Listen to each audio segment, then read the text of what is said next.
अच्छा, तो तुम लोगों को अभी है कि क्या, तुम लोगों को एक चीज बताई गई है क्या?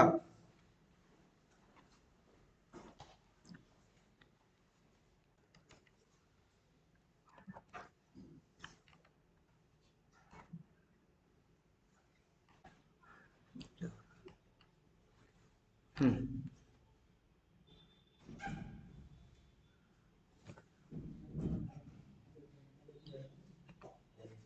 ये देखो, तो तुम लोगों को एक चीज सबसे पहले बताई गई है क्या? HDLC। इसका आइडिया है, फुल फॉर्म जान ही रहे हो सब लोग। देखो पहले तो ये तो सब लोग ढंग से देख डालो मैनुअल, ठीक है, क्लास अब हम लेंगे। तो HDLC का मतलब क्या है? Software development life cycle. Simple सी बात है, जो भी तुम दुनिया भर के ऐप्स या सॉफ्टवेयर कुछ भी यूज कर रहे हो, तो वो डेवलपमेंट कैसे हुआ होगा, उसी की जो डेवलपमेंट, उसी की क्या है, डेवलपमेंट लाइफ साइकिल की पूरा डेवलपमेंट का प्रोसेस क्या है। ठीक है, हाँ आ जाओ जाओ बेटे बिल्कुल। हाँ, अच्छा, तो तुम लोगों को ये बताया गया, इसमें बताया गया कि जैसे किसी भी चीज का डेवलपमेंट होता है तो उसके कुछ क्या होते हैं, फेजेस। फेज का मतलब होता है क्या, जैसे क्या कह सकते हैं फेज का, जैसे हम लोग की एज है, फेजेस है ना। एक बार क्या है, जब क्या है चिल्ड्रन है, वो भी एक फेज है, चाइल्डहुड जो है एक फेज है। ठीक है, जब टीनेज में बच्चा पहुंचा, तो वो भी क्या है, एक फेज है। फिर यंग हुआ, एक क्या है, फेज है। तो चार पांच पार्टों में नहीं बटा हुआ है हमारा, कि यार बचपन है, फिर किशोरावस्था है, फिर क्या है, जवानी है, फिर क्या है, थोड़ा प्रौढ़ हुए, फिर क्या हुए, बुढ़े हुए। तो चार पांच फेज हमारी लाइफ के नहीं होते।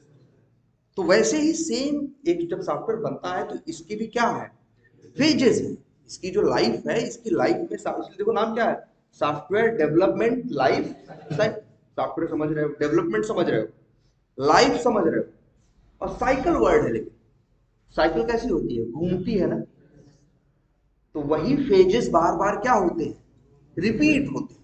वही फेजेस बार बार क्या होते हैं, रिपीट होते हैं।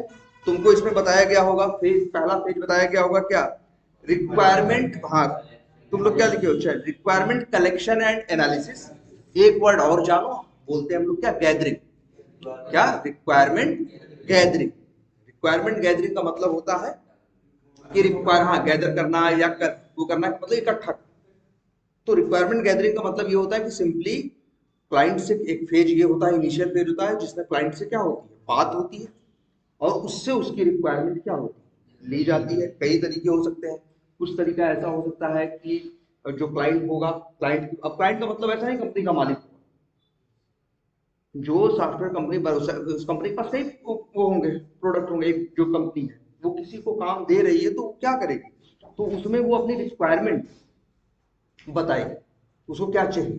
तो हो सकता है वो लिख के दे कि हमें ऐसा ऐसा चाहिए, या हो सकता है कि कुछ मीटिंग्स रखी जाए और उन मीटिंग से ये पता चले उसे क्या चाहिए और क्या नहीं चाहिए। यही फेज क्या है, रिक्वायरमेंट गैदरिंग। वैसे ओरली कम होता है, मैक्सिमम टाइम क्या होगा, रिटेन होगा। वहां भी जो होगा, उन लोगों ने भी अपनी रिक्वायरमेंट लिखी होगी कि हमें क्या क्या चाहिए।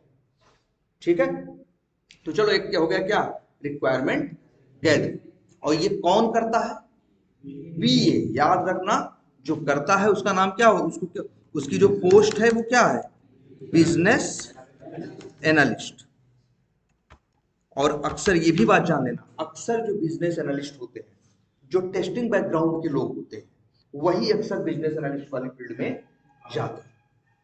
अक्सर तुम्हें जो बिजनेस एनालिस्ट मिलेंगे ना, बीए मिलेंगे, उनसे बात करोगे तो अक्सर का बैकग्राउंड क्या होगा, नहीं टेक्निकल, मतलब वही है, टेस्टिंग में हो। पहले टेस्टर थे, 3-4 साल टेस्टिंग पे काम किया, इसके बाद अब किसमें आ गए हैं, बीए की प्रोफाइल में आ गए। कुछ लोग तुमको वहां ऐसे भी मिलेंगे जो न बीटेक किए होंगे ना टेक्निकल प्रोफाइल से, वो सिंपली क्या किए होंगे उन्होंने, वो अक्सर ऐसा भी मिल जाएगा तुम्हें कि उन्होंने ग्रेजुएशन किया होगा, इसके बाद एमबीए किया होगा, और एमबीए के बाद वो फिर क्या बन गए, बिजनेस एनालिस्ट। उनका काम है, उनका काम कुछ डेवलप करना कुछ नहीं है, उनका काम सिर्फ रिक्वायरमेंट क्लाइंट से लेना है। ठीक है, तो बिजनेस एनालिस्ट सबको समझ में आ रहा है। अच्छा, एक चीज ये होगी, इसके बाद तुम्ही लोगों ने लिखा है इसमें फिजिबिलिटी स्टडी, या कहते हैं हम लोग फिजिबिलिटी एनालिसिस।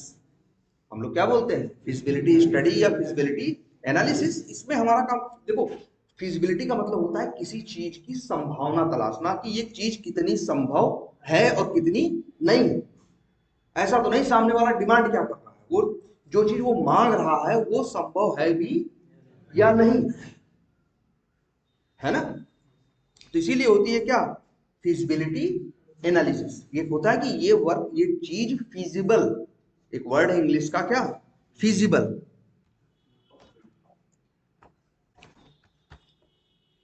फिजिबल जो भी है स्पेलिंग, ठीक है। फिजिबल तुम्हारा वैसे ये स्पेलिंग नहीं होगा, ए होगा, ठीक है। फिजिबल का मतलब ये हो गया कि कोई भी चीज जो है वो कितनी पॉसिबल है और नहीं, ठीक है। अच्छा ये देखा, ऐसे ऐसे ही सॉफ्टवेयर बनते हैं।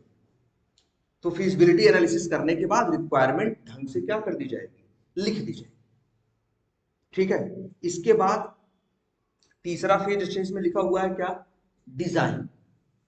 डिजाइन का मतलब क्या है, अब देखो जो डेवलपर है और जो डिजाइनर है, इनको क्या करना होगा, उसकी डिजाइन सोचनी होगी, वो कैसे, देखो यहाँ पे दोनों का रोल है, डेवलपर का भी और किसका, डिजाइनर का। दोनों की अलग अलग डिजाइन है, ये भी याद रखने वाली बात है। जैसे मान लो रिक्वायरमेंट, ये रिक्वायरमेंट है, रिक्वायरमेंट सब कुछ लिखा हुआ है, रिक्वायरमेंट ये लिखा हुआ है कि भाई हमें क्या चाहिए, लॉगिन पेज चाहिए।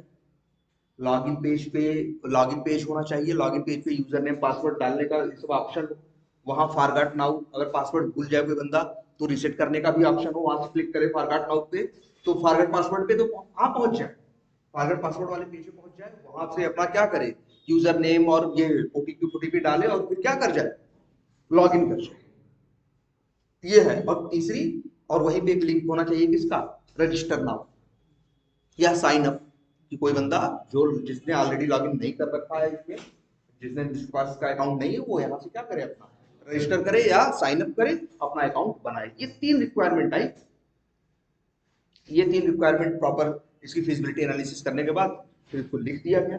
अब ये सब भी तो सोचना पड़ेगा कि यार जैसे उस पे साइन अप हो, और लॉगिन वाले पेज पे, और एक फॉरगॉट पासवर्ड वाला पेज है, और फिर एक क्या है, रजिस्टर वाला पेज है, तीनों अलग अलग है ना, लेकिन कहीं ना कहीं एक दूसरे से क्या है, कनेक्टेड है कि नहीं। अरे यही तो डिजाइन है कि यार ये काम कैसे होगा। जैसे हम लोग अपने यहाँ जैसे कोई भी काम हम करते हैं तो हम डिसाइड कर लेते हैं भाई पहले ये काम करेगा, फिर इसके बाद ये वाला ये करेगा, इस तरह से करेगा। तो ये क्या है, हमने एक उसका आर्किटेक्चर डिजाइन किया कि नहीं किया। और देखो ध्यान से समझना, तो डेवलपर ये सोचेगा, डेवलपर ये सोचेगा कि यार यहाँ पे कितनी चीजें हैं, तीन, तीन एक तरह से उसके पास क्या है, तीन पेजेस हैं या तीन हिस्से हैं, और इन तीनों को कैसे आपस में कनेक्ट कर किया जाए। जैसे तुमने बताया कि भैया इस वाले पेज पे, लॉगिन वाले पेज पे फॉरगॉट नाउ पासवर्ड का क्या दे दिया है, बटन दे दिया, लिंक दे दिया, वहां से क्लिक करो वहां पहुंच जाओ। फिर वहां रजिस्टर वाले पेज पे रजिस्ट्रेशन की इंफॉर्मेशन है, हो सकता है वहां से क्या हो, लॉगिन की बटन हो, कोई बंदा रजिस्टर पेज पे पहुंच गया लेकिन ऑलरेडी वो रजिस्टर्ड है, तो दोबारा रजिस्ट्रेशन थोड़ी करेगा, वहीं से लॉगिन का लिंक हो, क्लिक करे और पहुंच जाए कहां, लॉगिन पेज। ये दोनों तीनों चीजें आपस में जुड़ी हुई हैं कि नहीं। तो ये डिजाइन की कौन किससे जुड़ेगा और फिर कैसे जुड़ेगा, ये तो बता रहे हैं कैसे, ये लिंक रहेगा, यहाँ ले जाएगा, वहां ले जाएगा, लेकिन ये चित्र बनाएगा कौन। एक एप्लीकेशन तो तुमको यूआई जैसा दिखता है, जिसमें बटन होती है, ये होता है, वो होता है, ये बटन बटन बनाना, जैसे कि जैसे ये सब है, ये नहीं बना है, बटन है, ये है, वो है, ये सब दिख रहा है नहीं दिख रहा, ये कौन बना है, ये जो कि एचटीएमएल का पार्ट है, किसका, राइट क्लिक करो इंस्पेक्ट करो दिखता है ना, ये तो तुम जानते हो। ये बनाने का काम किसका है, डिजाइनर का, ठीक है। इसको बोलते हैं क्या, इसको बोलते हैं अक्सर लोग एचटीएमएल डिजाइनर, वेब डिजाइनर, या ऐसा कुछ नाम है उसका, ठीक है। उसका काम सिर्फ ये बनाना होगा कि यहाँ बटन होगी, ये होगी, वो होगी, लेकिन बटन, इस बटन पे क्लिक करोगे तो वहां पहुंचोगे, यहाँ पहुंचोगे, ये कलाकारी कौन करेगा, डेवलपर। तो एक तरह से उस समय पे यूआई जो डिजाइनर है वो आपका यूआई डिजाइन कर रहा होता है एप्लीकेशन का, और जो डेवलपर है वो सिस्टम का डिजाइन कर रहा होता है कि सिस्टम कैसे काम करेगा, यहाँ से ये जुड़ेगा, उससे वो जुड़ेगा। अरे वो लोग ऐसे नहीं बनाते यार, जैसे डेवलपर भी काम कर रहे हैं, उन्होंने बोल दिए, बनाने लगे या पढ़ लिए, तो वो लोग जब बनाएंगे ना तो चित्र सा बनाएंगे, जैसे पेंट पे ही बॉक्स वॉक्स बना के, एरो क्या करके, एरो बना के, फिर इससे ये तो, और फिर यहाँ से ये तो वो भी बनाएंगे, यहाँ से ये होगा, यहाँ से डेटाबेस से डेटा आएगा, यहाँ इससे यहाँ पहुंचेगा, ये बने एक, वो क्या बनाएंगे, एक उसका एक डिजाइन बने, जिसे बोलते हैं क्या, उसका आर्किटेक्चर। उसी को क्या बोलते हैं, किसी चीज का आर्किटेक्चर। ठीक है, तो इसीलिए है तुम्हारा कौन सा, डिजाइन पेज। यहाँ दो चीजें होंगी, उसका वो आर्किटेक्चर भी बनेगा, वो डेवलपर का उसका डिजाइन बनाएगा, और कौन बनाएगा, और डिजाइनर क्या बनाएगा, वो पूरा HTML। आई बात समझ में ये? अच्छा एक बात और बता दे, ये डिजाइन कौन बनाता है, डिजाइनर बनाता है ये वाला, और कोड वाली डिजाइन की इससे ये जुड़ेगा, उससे वो जुड़ेगा, ये प्लान कौन करता है, डेवलपर। लेकिन कौन डेवलपर, जो थोड़ा सा सीनियर डेवलपर। ना ना फ्रंट एंड मत बोलो उसे। अब जैसे अगर हम कहें, जैसे तुम लोग BA जानते हो, जैसे तुम लोग क्या जानते हो, BA होता है तो अक्सर बहुत जगहों पे एक और पोस्ट होती है ऐसे ही, जैसे वो बिजनेस एनालिस्ट है, ये सिस्टम एनालिस्ट है, इसका बैकग्राउंड क्या है, डेवलपमेंट। ये डेवलपर रहा है, डेवलपर है अभी भी, और 6 7 8 साल का क्या है, एक्सपीरियंस है, 10 साल का ऐसी क्या है, एक्सपीरियंस है। तो वो ये चीज है कि ये प्लान वो करेगा कि इससे ये जुड़ेगा, तो वही है, इसका कौन होगा, ये ऐसे होगा। ठीक है, ऐसे भी क्या है, एक डेवलपर भी है, वो कोड भी करता है, और ज्यादा एक्सपीरियंस डेवलपर है। ठीक है, तो उसे चीजों का भी पूरा आइडिया है, क्योंकि टीम में ऐसा हो सकता है 10 साल वाले हो, 5 साल वाले हो, 2 साल वाले हो, 1 साल वाले हो, तरह तरह के होंगे ना। जब ये डिजाइन तुम्हारा हो जाता है, तो फिर डिजाइन के बाद फिर डेवलपर्स क्या स्टार्ट कर देते हैं, कोडिंग। डेवलपर्स क्या करते हैं, कोडिंग। तो फिर उसके बाद इसीलिए एक फेज होगा इसमें, कौन सा, कोडिंग। इसके बाद कोडिंग के बाद क्या होती है, टेस्टिंग, जो कि किसका काम होगा, टेस्टर्स का काम होगा। ठीक है, और इसके बाद एक अगला फेज होगा क्या, इंस्टॉलेशन या डिप्लॉयमेंट। वर्ड वैसे इंस्टॉलेशन मत यूज करो, डिप्लॉयमेंट यूज करो। इंस्टॉलेशन वर्ड हम तब यूज करते हैं जब हम एक सॉफ्टवेयर अपने सिस्टम पे क्या करते हैं, इंस्टॉल करते हैं, मतलब जिसको बोलते हैं क्या, डेस्कटॉप बेस्ड एप्लीकेशन या विंडो बेस्ड एप्लीकेशन जिसे बोलते हैं। जैसे MS वर्ड है, जैसे क्या है, MS वर्ड है, VLC मीडिया प्लेयर है, ये सब क्या है, ये तुम अपने सिस्टम पे इंस्टॉल, इनके लिए इंस्टॉलेशन वर्ड यूज करते हैं। लेकिन जो ऐसे सॉफ्टवेयर होते हैं जो कहीं वेब पे डाल दिए जाते हैं और पूरी दुनिया फिर उन्हें क्या करती है, यूज करती है, उनके लिए इंस्टॉलेशन वर्ड का यूज नहीं करते, उनके लिए डिप्लॉयमेंट वर्ड का यूज करते हैं। क्या, डिप्लॉयमेंट। फिर वो डेवलपर के कोड बैठ, तुमने टेस्ट कर लिया, बता दिया कोड सही है, सब कुछ सही सही चल रहा है, तो उसी कोड को वो क्या करेंगे, सर्वर पे उठा के इंस्टॉल कर देंगे, उसी को वो लोग बोलते हैं सर्वर पे क्या कर देंगे, डिप्लॉय। इसके बाद जब सर्वर पे डिप्लॉय कर देंगे, लोग यूज करने वाले क्या करेंगे, कस्टमर यूज करने लगे। अब लेकिन ऐसा भी होता है कई बार, एप्लीकेशन जब कस्टमर यूज कर रहा है तब भी दिक्कतें आती। अब उसके लिए एक और फेज रखा जाता है क्या, मेंटेनेंस।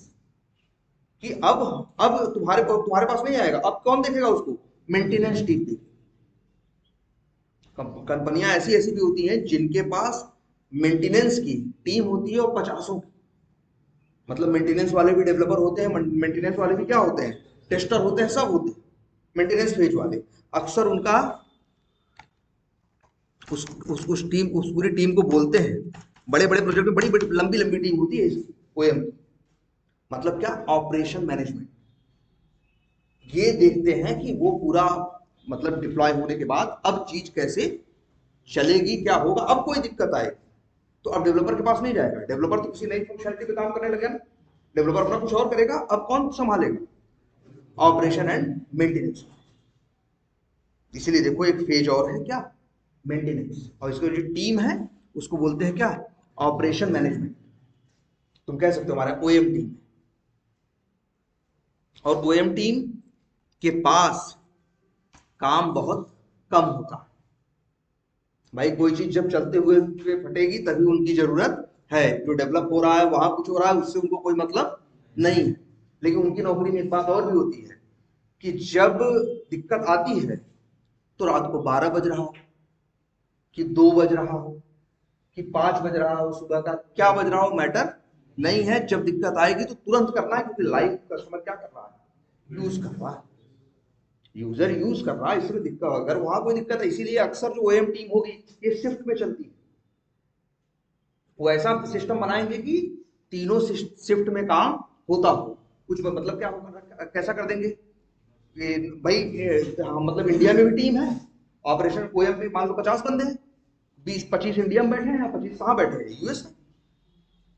अब वो आपस में क्या है, इनका इनका एडजस्टेड है, कोई दिक्कत नहीं है भाई, दिन में एक संभाल लेते हैं, रात को वो संभाल लेते हैं।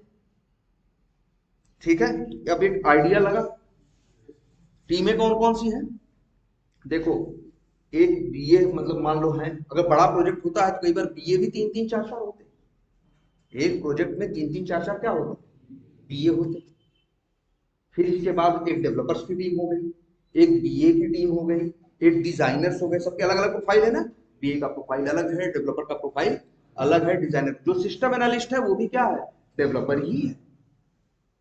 ठीक है, और एक टेस्टिंग की टीम हो गई, ठीक है, और एक किसकी टीम हो गई, मेंटेनेंस की टीम। ठीक है, तो ये अच्छा यही तुमको यहाँ पे बताया गया। तो अब ये बात समझ में आई।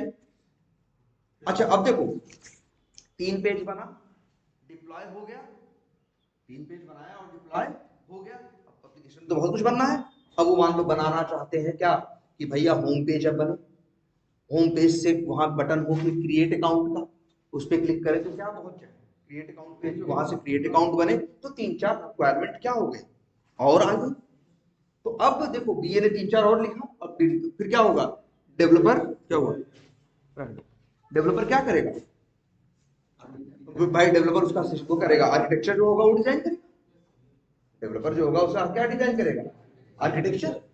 और टेस्टर क्या करेगा, और भाई टेस्टर टेस्टिंग सब कुछ होगा। फिर से फिर ऐसे ही ऐसे, तो वही चक्र बार बार चल रहा है कि नहीं, कि भाई क्या चल रहा है कि रिक्वायरमेंट आती है, अंतिम में डिप्लॉय हो जाता है, फिर रिक्वायरमेंट आती है, अंतिम में डिप्लॉय, यही इसीलिए उसको क्या बोलते हैं, सॉफ्टवेयर डेवलपमेंट लाइफ साइकिल। इसका ये जीवन चक्र है, और यही इसी साइकिल में ये घूमता रहेगा। और ये साइकिल का भी याद रखना, इस साइकिल की भी फिक्स ड्यूरेशन होती है, डिसाइडेड होता है 2 हफ्ता, 3 हफ्ता, 4 हफ्ता, हर कंपनी में, हर प्रोजेक्ट में, किसी में 2 हफ्ता, किसी में 3 हफ्ता, किसी में 4 हफ्ता। तो अब हर 4 हफ्ते में कुछ रिक्वायरमेंट, 4 हफ्ते में के अंदर ही रिक्वायरमेंट आएगी, डिजाइन होगी, डेवलप होगा, टेस्ट होगा, और फिर क्या कर दिया जाएगा, डिप्लॉय कर दिया। हर 4 हफ्ते, या किसी से कम, जैसे मेरे प्रोजेक्ट में 3 हफ्ता है, इसके पहले प्रोजेक्ट में थे वहां 2 ही हफ्ता था। लेकिन मैक्सिमम अक्सर केसेस में क्या होगा, मिनिमम 1 वीक, 1 वीक तो बड़ा रेयर दिखता है, वैसे नहीं तो 2 वीक से लेके 4 वीक्स, पूरा मतलब पूरे एप्लीकेशन के लिए। एक सिंगल मॉड्यूल मॉडल की बात नहीं है, हम करें एक एप्लीकेशन बनेगा, जैसे तुमने अपना बीटा ईटर तो देखा है, लॉगिन है, ये है, 8-10 मॉड्यूल है, 50 सब मॉड्यूल है। तो पूरे जो एप्लीकेशन का डेवलपमेंट हुआ होगा तो एक साइकिल होगी, कुछ डिसाइड हो गया होगा। जैसे पहले डिसाइड किया, नया नया बनता है तो अक्सर ऐसा होता है कि यार शुरू शुरू में चलो 1 महीने की साइकिल, लेकिन जैसे जैसे चीजें बनती चली है, अब साइकिल घटा के क्या कर देते हैं, कर देते हैं 3 हफ्ते की कर दी, तो या 3 हफ्ते कर दिया। अब 3 हफ्ते हमेशा, और 3 हफ्ता ऐसा क्या चलेगा, सालों साल। जैसे प्रोजेक्ट मान लो हम जिस पे काम कर रहे हैं वही 6 साल से चल रहा है, 3 हफ्ते की एक साइकिल है, 3 हफ्ते की एक साइकिल है, तो मेरे ख्याल से एक साल में 20 साइकिल हो जाती हूँ, और 6 साल से तो हम जान रहे हैं, चलो तो उसके पहले रहा होगा 7-8 साल, मतलब क्या, लगभग उसकी 150-200 साइकिल हो चुकी। हर साइकिल में 4-4, 6-6, 8-8, 10-10, 12-12 क्या हुआ है, रिक्वायरमेंट पे काम हुआ। जाके देखोगे रिक्वायरमेंट की लिस्ट, तो पता चलेगा अभी तक 1000-1200 रिक्वायरमेंट कवर हो चुकी। भाई मान लो 150 साइकिल हुई, मान लो 150 साइकिल हुई, तो 150 साइकिल में एक साइकिल में मान लो 5 नई रिक्वायरमेंट कवर की, तब भी कितनी हो जाएंगी, 750। हेलो, हाँ आए हो, अच्छा नीचे बैठो, हम क्लास में आ रहे हैं। हाँ, तो क्या बात कर रहे थे, हाँ तो ये बात एक समझ में आ रही है, एक सही अंडरस्टैंडिंग अब हुई ना। ठीक है, तो चलो मेरे ख्याल से यही तुम लोगों ने क्या किया, लिखा भी है। ठीक है, तो चलो ये हो गया तुम लोगों का क्या, एच डी एल सी। ठीक है, अब अगला टॉपिक तुम लोगों को कौन सा पढ़ाया गया, H D L C. H D L C तो बात करती थी सबकी ना, पूरे सॉफ्टवेयर के डेवलपर डिजाइनर सबकी बात कर रही थी ना, सबके कामों को दिखा रही थी ना। लेकिन अब एक बनाया गया क्या, एचटीएल, software testing life cycle. Software testing life cycle ये भी बनाई गई, मतलब क्या है, एचडीएलसी के अंदर ही क्या है, एचडीएलसी। अच्छा, एचडीएलसी से डेवलपर को मतलब नहीं रहता, डिजाइनर को मतलब नहीं रहता, उससे उसको किससे मतलब रहता है, उस टेस्टर से सिर्फ उसको मतलब, टेस्टर्स को ही उससे मतलब होता है और किसी को उससे मतलब नहीं। तो ये क्लियर है। अब क्वेश्चन उठता है कि अब इसमें क्या है, एचडीएलसी में क्या है। अब तुम बताओ, अच्छा जो एचडीएलसी का नॉर्मल तुमने फेज देखा तो क्या देखा, पहले रिक्वायरमेंट गैदरिंग, फिर मान लो डिजाइनिंग, फिर डेवलपमेंट या कोडिंग है, और फिर इसके बाद क्या, टेस्टिंग।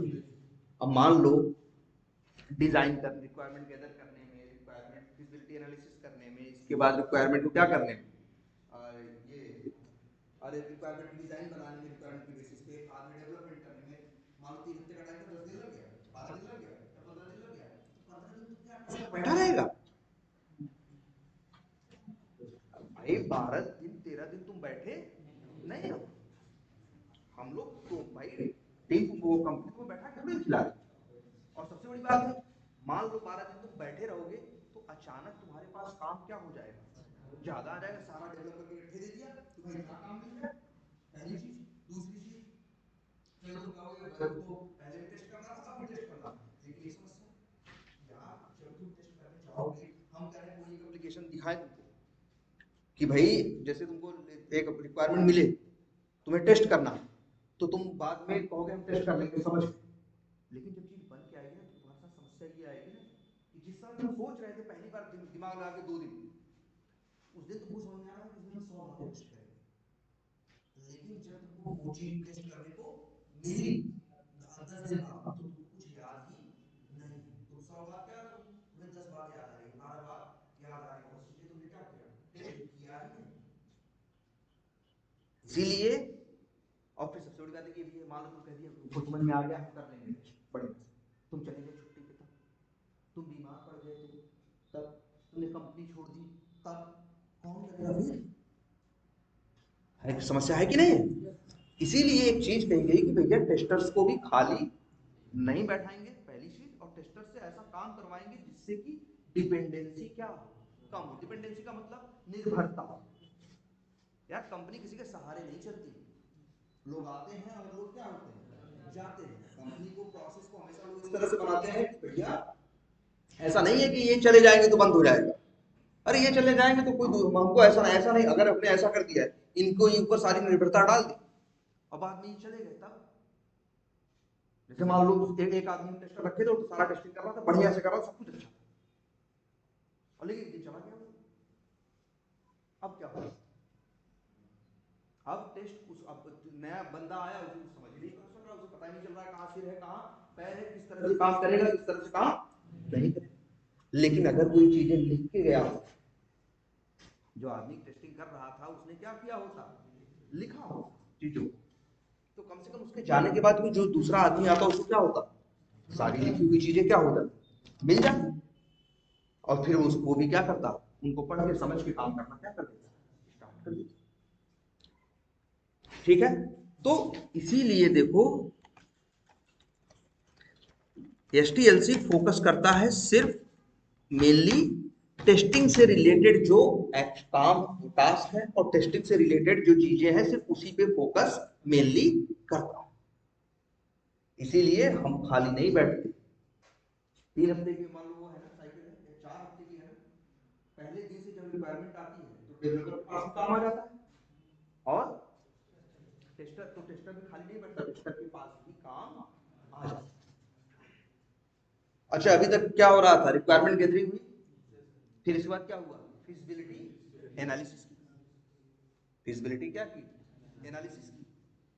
तो भैया ये देख लो, अब टेस्टर खाली नहीं बैठा है। जब रिक्वायरमेंट आती है और रिक्वायरमेंट फिजिबिलिटी एनालिसिस करने के बाद प्रॉपर लिख दी जाती है, तो वही फिर क्या करता है डेवलपर भी, वो तो उस रिक्वायरमेंट को क्या करता है, एक तरह से हम कहें कि देखो इसमें भी यही लिखा होगा तुम लोगों के लिए, क्या रिक्वायरमेंट एनालिसिस।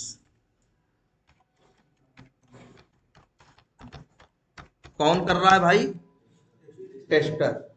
और सबसे एक बात बता दे, डेवलपर भी कर रहा है और डिजाइनर भी कर रहा है। आखिर सबको अपना काम तो उसी रिक्वायरमेंट पे करना है ना, कोई खाली नहीं बैठा। डेवलपर क्या कर रहा है, वो रिक्वायरमेंट को एनालिसिस कर रहा है, क्योंकि उसको डेवलप करना।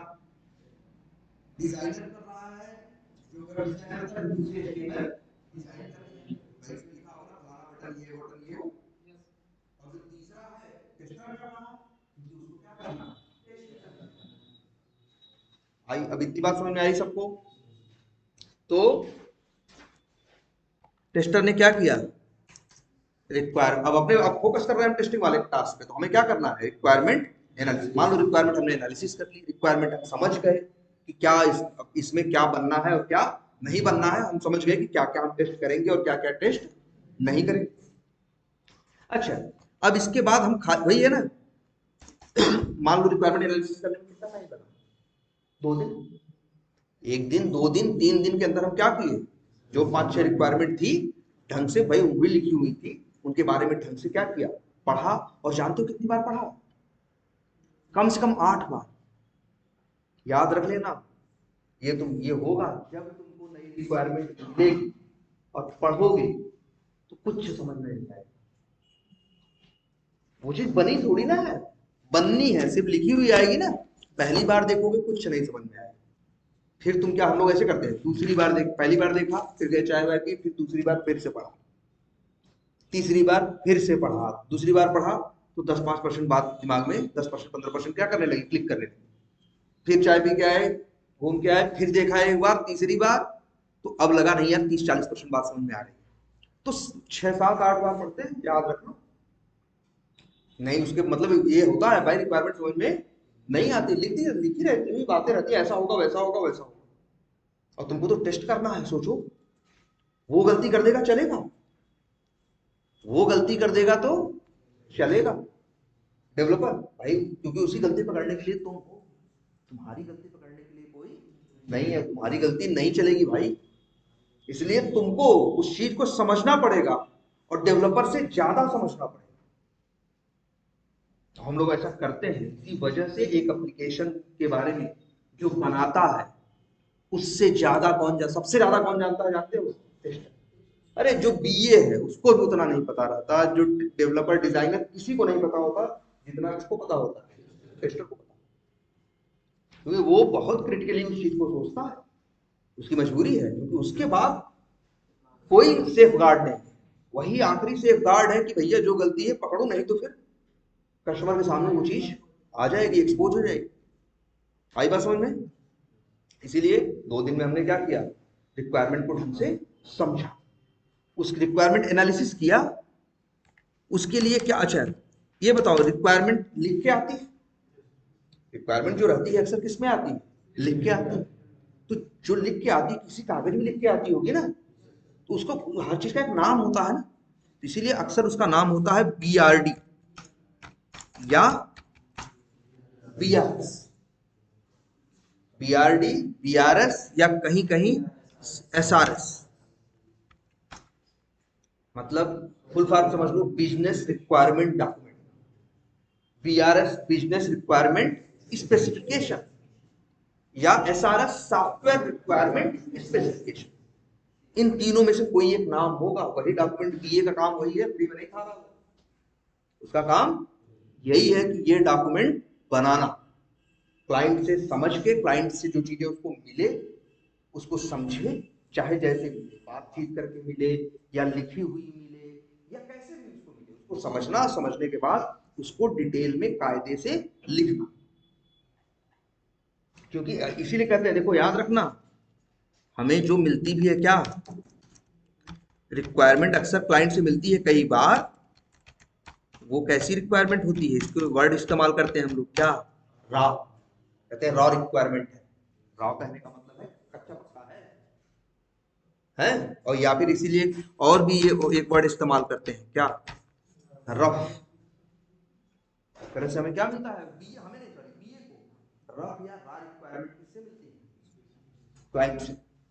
और वो उसके बेसिस पे फिर यही इन्हीं तीनों में से वो एक डॉक्यूमेंट बनाता है, नाम चाहे जो रखे, कोई कंपनी बीआरडी बोलेगी, कोई बीआरएस बोलेगी, कोई एचआरएस। सीआरएस का क्या फुल फॉर्म होगा, हाँ हो सकता है सीआरएस, ठीक है। तो इस तरह से इतनी बात समझ में आ गई सबको कि नहीं, बोलो।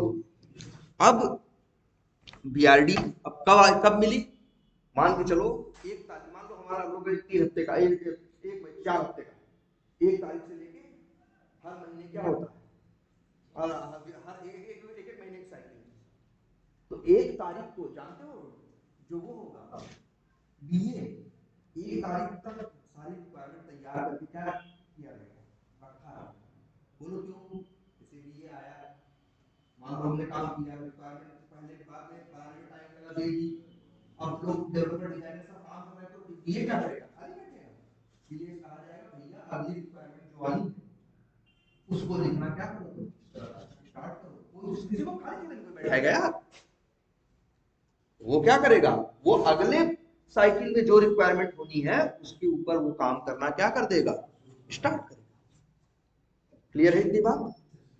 तो 1 तारीख को मिलेगी क्या, एसआरएस या बीआरएस या जो भी था आपका बीआरडी, और वो मिलने के बाद दो दिन तक हम लोग को टाइम दिया जाता है, भैया आज मिला है। और मिलेगा कैसे, मिलेगा ध्यान समझना, एक मीटिंग रखी जाएगी, क्या होगी, एक मीटिंग रखी जाएगी भाई, एक मीटिंग रखी जाएगी, और वो मीटिंग में उसको अक्सर बोलेंगे अपने स्प्रिंट प्लानिंग भी नहीं बोलो, इसको बोलते हैं वैसे जानते हो क्या, और क्या वर्ड इस्तेमाल करते हैं, और एक मिनट, हाँ ये वर्ड इस्तेमाल करेंगे,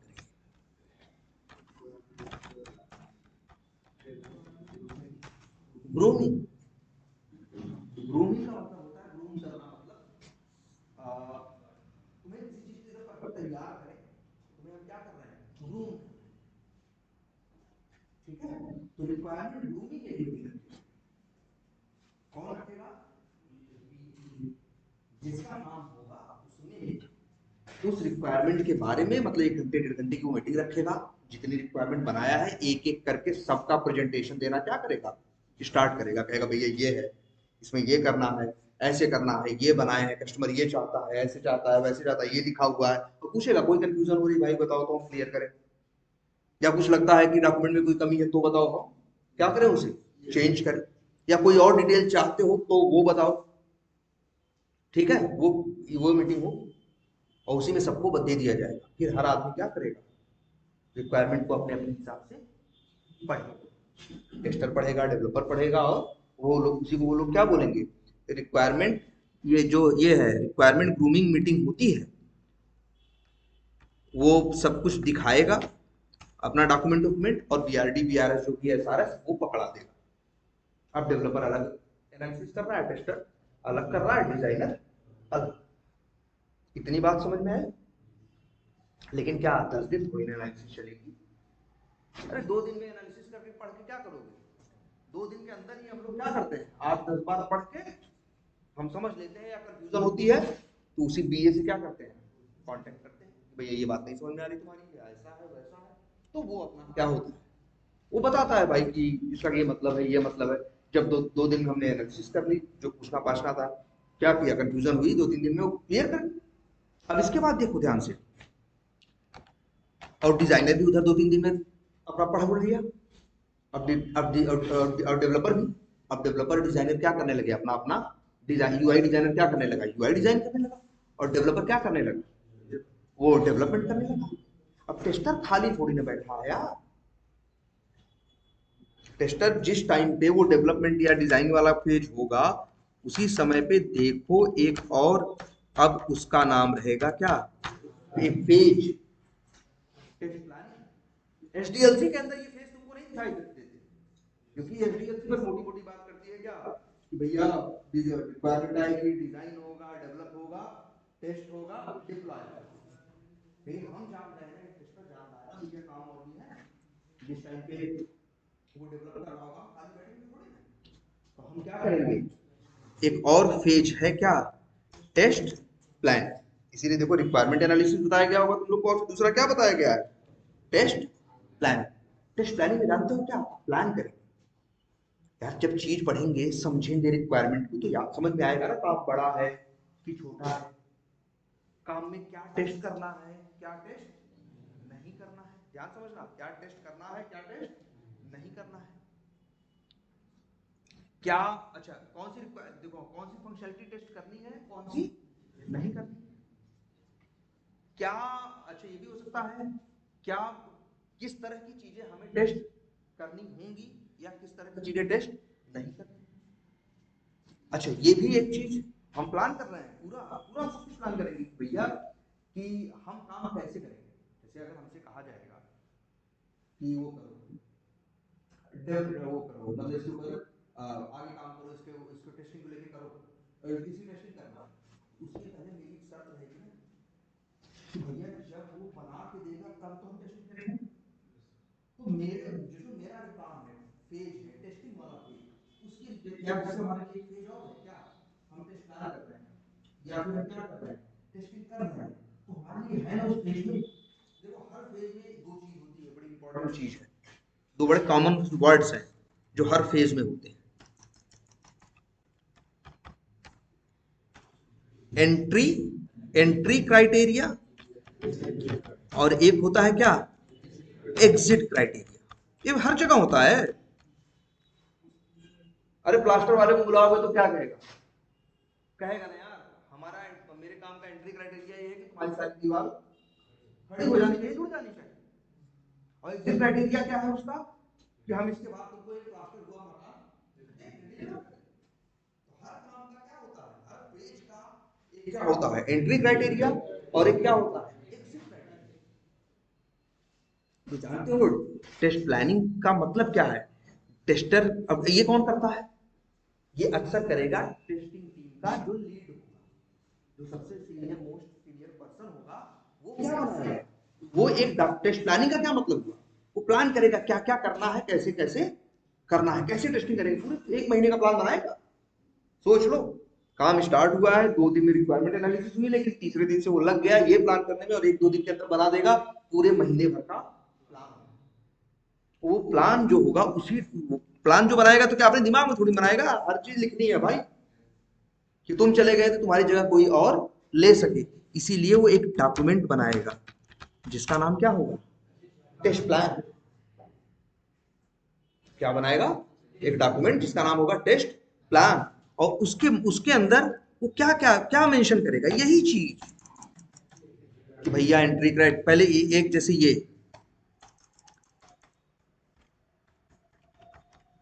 फीचर्स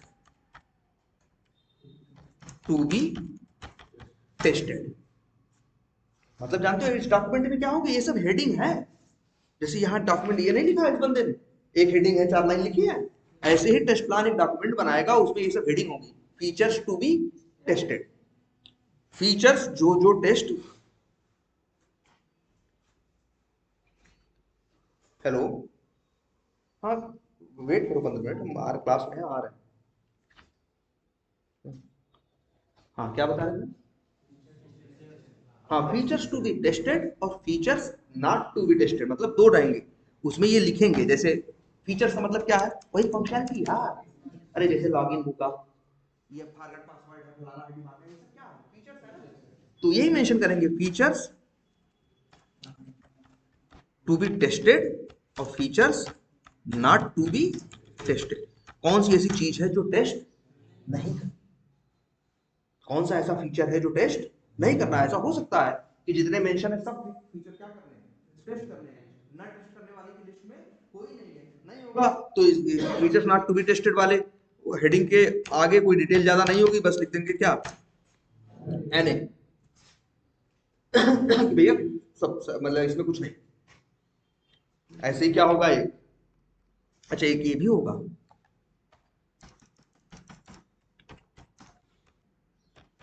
क्या, इन स्कोप और आउट ऑफ स्कोप, ये सब कॉलम्स, मतलब ये सब क्या है, हेडिंग्स हैं इस document. In scope out of, in scope में क्या है, क्या क्या टेस्ट करना है, अभी तुम लोग को बताया जाएगा, एक हल्का सा आइडिया होगा। जैसे जब भी कोई एप्लीकेशन यूज करते हो, फेसबुक पे तुम्हारी सारी डिटेल है ना, कहाँ है, डेटाबेस में है, जहाँ है जिसे उसे क्या बोलते हैं, डेटाबेस। चलो दिखाएंगे, एक डेटाबेस है। और देखो तो एक एप्लीकेशन में कई चीजें होती हैं, एपीआई होता है, यूआई होता है, डेटाबेस होता है। अब हम लोग जो टेस्टिंग कर रहे हैं, अगर हम लोग फंक्शनल टेस्टर हैं, हमारा काम सिर्फ ऊपर से टेस्ट करना, डेटाबेस से रिलेटेड मेरा काम नहीं है, तो यहाँ लिखेंगे इन स्कोप में क्या लिख देंगे, इन स्कोप में बता देंगे कि हम क्या करेंगे, फंक्शनल टेस्टिंग करेंगे। आउट ऑफ स्कोप में क्या लिख देंगे कि भैया हम डेटाबेस टेस्टिंग नहीं करेंगे, परफॉर्मेंस टेस्टिंग नहीं करेंगे, एपीआई टेस्टिंग, हम टीम का काम है ये करना, फंक्शनल टेस्टिंग करना, और काम नहीं तो लिख देगा भैया इन स्कोप में ये है, आउट ऑफ स्कोप में ये, फीचर्स टू बी टेस्टेड लिख देगा, features not to be tested. Features का मतलब क्या है, समझ रहे हो ना भाई, जैसे वो बता देगा भाई क्या कि लॉगिन है, और क्या है, रजिस्ट्रेशन है, फॉरगेट पासवर्ड है, फॉरगेट नहीं होगा, फॉरगेट फॉरगॉट होगा, फॉरगॉट पासवर्ड हर जगह लिखा रहता है, ठीक है, फॉरगॉट, ये सब क्या है। अच्छा, एंट्री क्राइटेरिया, एग्जिट क्राइटेरिया, वो ये भी लिखेगा कि भैया किस किस फेज में, किस फेज में काम, ये फेज हम जब अपना काम स्टार्ट करेंगे तो हमें क्या चाहिए, और एग्जिट क्राइटेरिया मतलब उस फेज के बाद हम क्या देंगे, ये भी लिखेगा, बहुत कुछ लिखेगा। इसके देखो ये लिखेगा। अच्छा, इसके बाद एक चीज और लिखेगा, क्या, शेड्यूल, भैया पूरा प्लान होगा महीने भर का, ऐसे नहीं अंदर का काम होगा एकदम कि 2 दिन में ये होगा, 3 दिन बाद में ये काम करेंगे, फिर उसके बाद 5 दिन ये काम करेंगे, तो उसका पूरा शेड्यूल होगा कि 5 तारीख से 10 तारीख तक ये होगा, 12 तारीख से लेकर 17 तारीख तक ये होगा, पूरा एक शेड्यूल बना होगा, ठीक है। और एक चीज सबसे बड़ी बात,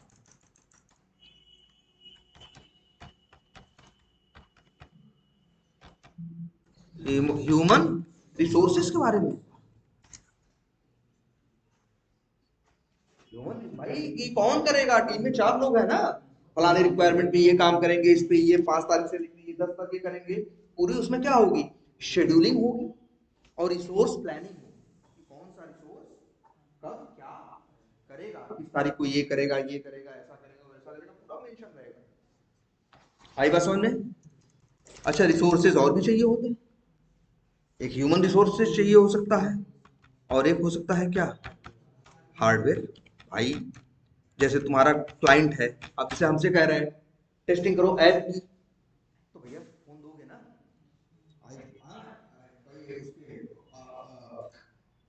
में चलने वाला कोई एप्लीकेशन, ठीक है, ये तो हो ना, तो हार्डवेयर चाहिए कि नहीं चाहिए, या तुम्हारा सॉफ्टवेयर है बहुत हैवी ग्राफिक्स है, बहुत हैवी ग्राफिक्स है, कम से कम 12 GB 16 GB की रैम रहती है, तो प्रॉपर क्या होता है, चलता है, तो ये सब क्या है, हार्डवेयर तुम्हें चाहिए कि नहीं, तो ये सब भी लिखेगा कि हार्डवेयर में हमें क्या क्या चाहिए, ये चाहिए, और यहाँ से ये मिलेगा, यहाँ से ये मिलेगा, यहाँ से ये मिलेगा, मेंशन कर देगा भैया कि ये मिल जाएगा, ये मिल जाएगा, ये मिल जाएगा। और भी चीज चाहिए भाई, सॉफ्टवेयर रिसोर्सेस क्या रहेगा, सॉफ्टवेयर रिसोर्सेस। सॉफ्टवेयर रिसोर्सेज का मतलब भाई जैसे ऑफिस में जो यूज करते हैं, कोई सॉफ्टवेयर तो पायरेटेड नहीं यूज करते यार, हर चीज कैसा होता है, लाइसेंस होता है, चाहे वो एमएस वर्ड हो, चाहे विंडोज हो, कोई भी सॉफ्टवेयर हम यूज करते हैं तो वो हमें कोई भी फ्री का या पायरेटेड सॉफ्टवेयर यूज नहीं करते। अगर किसी ने फ्री या ओपन सोर्स कर रखा है तो अलग बात है, तो ये उसके लाइसेंसिंग का भी ध्यान रखना पड़ता है। अब ऐसा नहीं पता चला तुमको टेस्ट केस लिखना है या तुमको टेस्ट केस एग्जीक्यूट करना है और तुम्हारा एमएस वर्ड का लाइसेंस क्या हो गया, एक्सपायर हो गया, अब खुल ही नहीं रहा है, तो तुम कहोगे भैया हम कैसे टेस्टिंग करें, हम कैसे काम करें, है कि नहीं है। तो सॉफ्टवेयर रिसोर्सेज, इन तीनों चीजों के बारे में भी लिखा गया।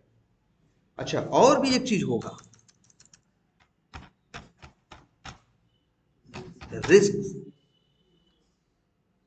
And mitigation. कोई रिस्क हुआ तो रिस्क का मतलब क्या, कुछ जैसे एक्सेप्शन नहीं है वैसे समझो रिस्क होता है, कुछ अनवांटेड कुछ अनएक्सपेक्टेड जब हो जाए तो हम कहते हैं कि क्या है, ये चीज तो रिस्क पे आ गई यार। अब रिस्क क्या हो सकता है, रिस्क ये हो सकता है भाई बंदा छुट्टी पे चला गया, बीमार पड़ गया, तो एक ये ह्यूमन रिसोर्स का रिस्क है कि नहीं। हार्डवेयर रिसोर्स, तुम वर्क फ्रॉम होम यहाँ घर पे कर रहे हो, तुम्हारा लैपटॉप क्या हो गया, गड़बड़ हो गया, टूट गया, कुछ हो गया, नहीं चल रहा, तो ये भी एक रिस्क है कि नहीं।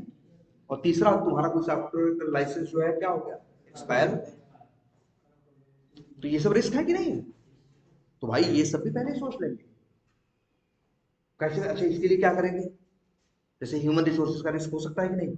जैसे मेरे भाई हम अपनी टीम के लीड हैं, मेरे पास 4 टेस्टर है, हम प्लान कर रहे हैं, तो भाई मेरे पास 12 रिक्वायरमेंट है, तो 3 इनको दे दी, तीन चारों को क्या कर दिया, दे दिया। अब तीनों अपना अपना समझ काम कर रहे हैं, लेकिन 4 दिन 5 दिन ये काम किए, ये चले गए कहाँ, छुट्टी पे, बीमार हो गए, कोई वजह आ गई। अब इनकी वाली रिक्वायरमेंट पे कौन काम करेगा, पहला एक समस्या। अब ऐसा नहीं कि नया आदमी ले आओगे, नया आदमी कहाँ से लाओगे, नया आदमी लाके भी क्या फायदा हो, तो एकदम अननोन होगा ना, कोई फरसा थोड़ी चला रहा है कि दूसरा अरे यार तुम यार चला लो, वो ऐसा काम है समझने पूछने वाला काम है। तो जानते इसलिए क्या करते हैं हम लोग, कई बार लीड हम क्या प्लान करेंगे, हम ऐसे प्लान करेंगे, 3 तुमको दे रहे हैं, 3 तुमको, 3 तुमको, 3 तुमको, जो 3 तुमको दे रहे हैं तुम उसके हो प्राइमरी रिसोर्स, लेकिन तुम अपना तो 3 देखोगे, लेकिन इनके 3 को भी थोड़ा थोड़ा समझोगे, तुम अपना काम देखोगे और इनके काम को भी थोड़ा थोड़ा क्या करोगे, समझो। मतलब जब ये अपने अपने काम इनके काम से रिलेटेड मीटिंग होगी, तुम्हारा फोकस मेनली अपने काम पे है, लेकिन जब इनके काम की भी मीटिंग हो रही है तो इनकी मीटिंग्स में तुम जाके बैठते हो, इन्वॉल्व हो, इससे तुम्हें भी एक आइडिया रहता है। इसीलिए कह रहे तुम क्या हो, बैकअप, तुम क्या हो, बैकअप रिसोर्स। क्रिकेट में नहीं देखते हो 15 सदस्यीय टीम किस लिए होती है, तो ये 11 खेलते हैं, 4 इसीलिए होते हैं, 4 क्या होते हैं, बैकअप। तो वैसे यहाँ पे यहाँ कोई ऐसा नहीं खाली बैठा है, तुम इनके काम के बैकअप बन जाओगे, ये तुम्हारे काम के बैकअप बन जाएंगे, वो इनके ऐसे आपस में मतलब ऐसी सेटिंग कर देंगे कि कोई ना कोई किसी चीज का प्राइमरी होगा और किसी चीज का क्या होगा, बैकअप होगा। तो बंदा चला गया तब भी क्या होगा, काम चलेगा। ठीक है। हार्डवेयर रिसोर्सेज में जैसे प्लान है मेरा कि भाई कंपनी में जान रहे हैं अगर दिक्कत आएगी तो कंपनी का आईटी टीम जो है कैसे भी करके इशू क्या करेगी, रिजॉल्व करेगी। वैसे सही बता दे, अभी मेरा लैपटॉप न चले, तुरंत वहां कंपनी वाले बस बता दें कि मेरा लैपटॉप नहीं चल रहा है, वो तुरंत फोन पे करेगा, वो कैसे भी करके वो फोन पे ही सोचो, पहले इसे तो कहेगा अच्छा ऐसे करो वैसे करो, पहले लैपटॉप की बैटरी निकालो, फिर ये करो फिर वो करो, फिर कितने बीप आ रहे हैं ये बताओ, या फोन करो, वो 1 घंटा तुमको फोन पे बताएगा कि बस बस जल्दी से जल्दी तुम्हारा लैपटॉप क्या कराए हम, सही कराए। और अगर नहीं सही होने वाला होगा तो ऑफिस में तुरंत तुम्हारे लिए दूसरे लैपटॉप क्या किया जाएगा, अरेंजमेंट किया जाएगा यार। तो ये जैसे हमारे यहाँ है कि आईटी टीम है सब मैनेज करेगी। सॉफ्टवेयर रिसोर्सेज की आईटी टीम है, वो सॉफ्टवेयर में भी कोई दिक्कत आएगी तो उसको, इसीलिए रिस्क एंड मिटिगेशन।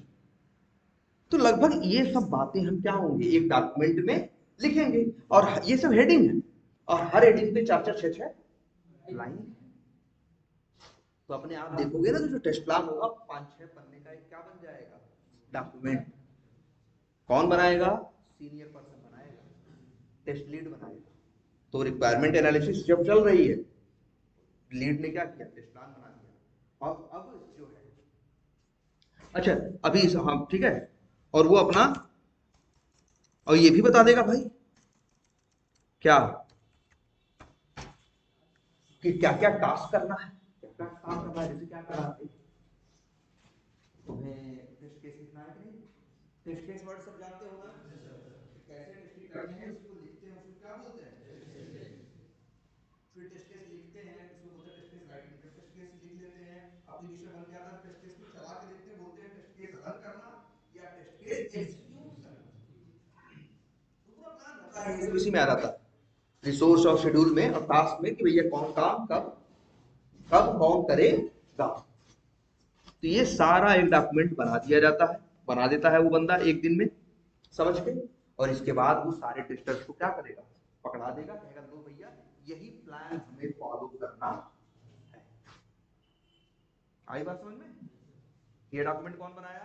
तुम्हारे लीड ने, जो प्रोजेक्ट का जो टेस्ट लीड उसने बनाया। और तुम रिक्वायरमेंट का भी एनालिसिस कर रहे थे, तब तक वो भी रिक्वायरमेंट एनालिसिस कर रहा है, लेकिन उल्टा क्या कर देगा, प्लान भी बना देगा।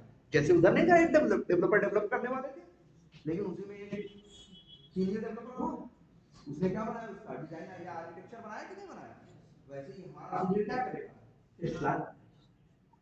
उधर वो लोग डेवलपमेंट का प्लान बनाए, इधर किसका प्लान, टेस्टिंग का। और वो पूरी टीम को दे दिया जाएगा, डॉक्यूमेंट शेयर कर दिया जाएगा कि लो भैया यही प्लान हमें फॉलो करना है। अब प्लान में भाई हमें काम क्या है, कौन सा फीचर टेस्ट करना है, नहीं रिक्वायरमेंट समझ ही नहीं है, देख लिए। अब हम लोग क्या करते हैं, इसीलिए देखो टेस्ट पहला फेज क्या बताया होगा, रिक्वायरमेंट एनालिसिस, दूसरा बनाया होगा टेस्ट प्लानिंग, और तीसरा होता है क्या, टेस्ट केस। बिल्कुल, टेस्ट केस डिजाइनिंग। डिजाइनिंग मतलब कोई चित्र उत्र ना बनाना है भाई, बस टेस्ट केस जो लिखते हैं उसी को क्या बोलते हैं, टेस्ट केस डिजाइन। उसमें भाई जब रिक्वायरमेंट पढ़ेंगे तभी लिखेंगे, तो जानते हो एक एक चीज पे 40-40 मतलब रिक्वायरमेंट होगी 10 लाइन, लेकिन हम टेस्ट केस लिखेंगे तो कम से कम 40-50 लाइन लिखना है, क्योंकि हम तो उसको हर एंगल से सोचेंगे ना कि ऐसा हुआ तो क्या होगा, वैसा करेगा कस्टमर तो क्या करना है, क्या जवाब देना है, क्या नहीं करना है, कौन सी एरर आनी चाहिए, नहीं आनी चाहिए, वो सारी चीजें हमको क्या करनी है, लिखनी। उसी को बोलते हैं क्या, टेस्ट केस डिजाइन। ये जानते हो जब हम टेस्ट केस तुम डिजाइन कर रहे हो, डेवलपर उसी समय क्या कर रहा है, डेवलपमेंट कर रहा है। एसडीएलसी में ये चीजें नहीं दिखाई, लेकिन जब फोकस करोगे किसमें, एसडीएलसी, तब ये चीजें हम लोगों ने ये बना रखी है। और दुनिया को इससे मतलब नहीं, और दुनिया को इससे मतलब नहीं है, ये मतलब है सिर्फ इसको टेस्टिंग पिन। अच्छा, टेस्ट केस डिजाइनिंग या टेस्ट केस डेवलपमेंट भी कई लोग बोलते हैं, ये एक नोन लिखा है क्या, test case designing, test case development का मतलब वही टेस्ट केस लिखना। अब लिख लिए तुम, लिखने के बाद क्या होगा भाई, उधर इधर वो कर दिए, उधर डेवलपर क्या कर दिया, डेवलप कर दिया। अब तुम्हें क्या करना है, टेस्ट केस चला के देखना है कि चीज सही बनी है या नहीं है। इसके लिए तुम्हें एक पेज और पहले बताया गया होगा, टेस्ट इन्वायरमेंट सेटअप। वो कुछ नहीं है, बस इतना है भैया, इस काम के लिए कितनी सॉफ्टवेयर चाहिए, कौन सा रैम चाहिए, क्या चाहिए, जनरली रहता ही है। जनरली हमारे पास वो सारी चीजें क्या होती है, रहती ही है। अगर मान लो कुछ चाहिए होगा तो वही टेस्ट इन्वायरमेंट सेटअप में यही होता है कि भैया हमें ये लैपटॉप ये सॉफ्टवेयर चाहिए, फलाना चाहिए, डिमाका चाहिए, ऐसा ये चाहिए, है ना। उसी को बोलते हैं क्या, टेस्ट इन्वायरमेंट सेटअप। या कई बार ऐसा एक एप्लीकेशन में जैसे हमें टेस्टिंग करनी है, और मान लो ऐसा होता है टेस्टिंग तुम्हें करनी है, लेकिन तुमको एक तुम्हारे पास ये है कि तुम नया अकाउंट बना नहीं सकते। जैसे ये अकाउंट पहले से ही क्या रहेगा, बना रहेगा। तो टेस्ट इन्वायरमेंट सेटअप में यही सब है कि भैया क्या टेस्टिंग करने के लिए हमें क्या क्या चाहिए, वो हम सब क्या करेंगे, जुटाएंगे। और जुटाने के बाद टेस्ट केस लिखे हैं, इन्वायरमेंट सेटअप कर चुके हैं, उसने डेवलप कर चुका है, और डेवलप करने के बाद वो हमें क्या देगा, तो हम क्या करेंगे, उसे टेस्टिंग करेंगे। इसीलिए देखो यहाँ पे क्या लिखा है, टेस्ट एग्जीक्यूशन, वही टेस्ट केस एग्जीक्यूशन। उसका क्या मतलब है, अब उसमें बहुत चीजें होती हैं, आप आगे बताएंगे, स्मोक है, सैनिटी है, रिग्रेशन है, सिस्टम टेस्टिंग है, बहुत चीजें हैं, ठीक है। तो ये तुम लोगों ने लिखा है टेस्ट एग्जीक्यूशन। टेस्ट एग्जीक्यूशन का मतलब टेस्ट केस को चला के देखना एप्लीकेशन सही काम बिहेव कर रहा है या नहीं। अच्छा, इसके बाद टेस्ट साइकिल क्लोजर। क्लोजर का मतलब हम टेस्टिंग करने के बाद अपने ये क्लोजिंग क्लोजिंग मतलब अपनी तरफ से क्लोजिंग रिमार्क देते हैं कि भैया हम ये टेस्ट कर लिए, सब सही चल रहा है, ऐसा है वैसा है, ठीक है। उसी को इन्होंने क्या बोला है, टेस्ट साइकिल क्लोजिंग। ये क्या हो गया तुम्हारा, अच्छा एंट्री एग्जिट क्राइटेरिया लिखा तो है। अच्छा देखो क्या लिखा है, it gives the prerequisite items that must be completed before testing can begin. मतलब ये लिखा हुआ है, it gives the prerequisite. Prerequisite का मतलब तो ये भी जान लो, वर्ड बड़ा कई वर्ड हैं।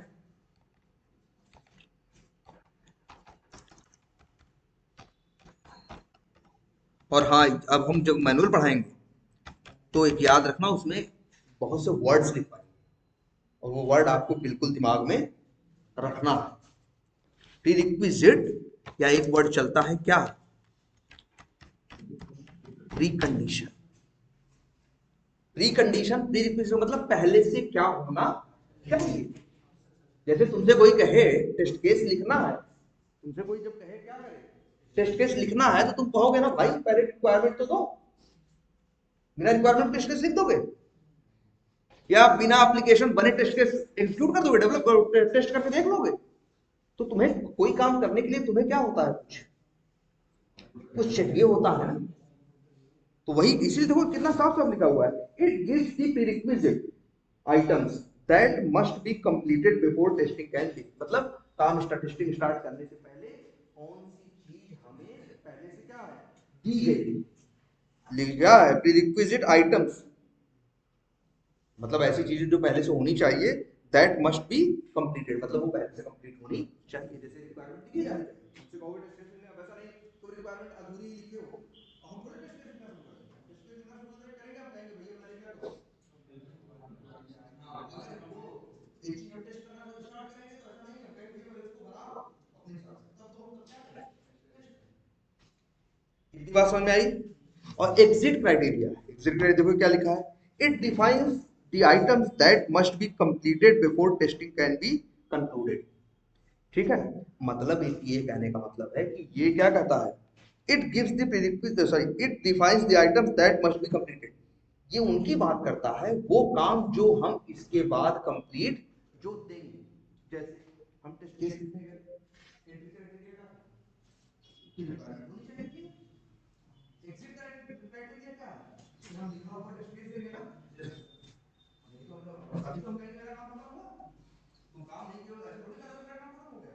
तो एग्जिट क्राइटेरिया तुम्हारा क्या है, तुम्हें टेस्ट केस तुम्हें पढ़ाने सामने टीम को टेस्ट केस देना, क्लियर है।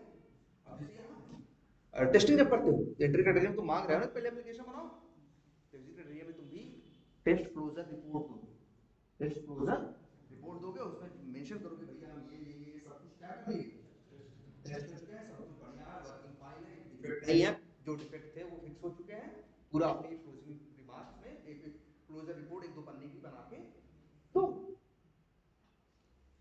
अच्छा ये तुम लोगों ने है, और अच्छा फिर इसके बाद यहाँ पे डिटेल है,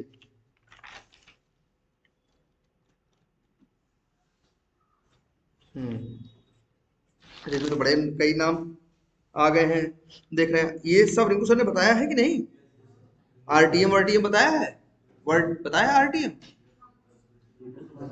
है। अच्छा मतलब एक हल्का सा है ना, चलो कोई बात नहीं।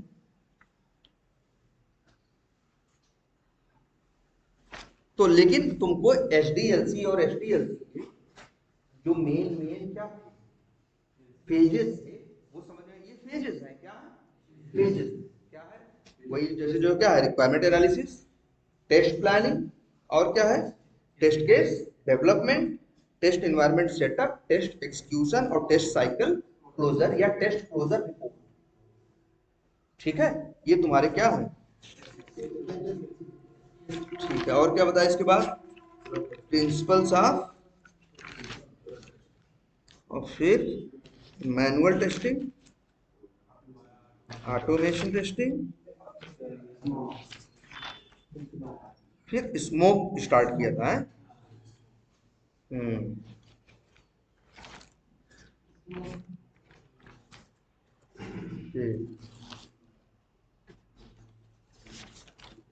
चलो आज इतना ही रखते हैं, कल इसके आगे बताते हैं। और सब लोगों से कहो आए, तो तुम लोगों के वही प्लान कर रहे हैं कि जो मैनुअल क्लास है वो साथ ले लिया करेंगे और जो ऑटोमेशन वाली है वो अलग। तो हम ये कोशिश करेंगे कि तुम लोगों को डेली दो क्लास, इधर बीच बहुत मिस हुआ है ना, तो इसको यही रखो और कल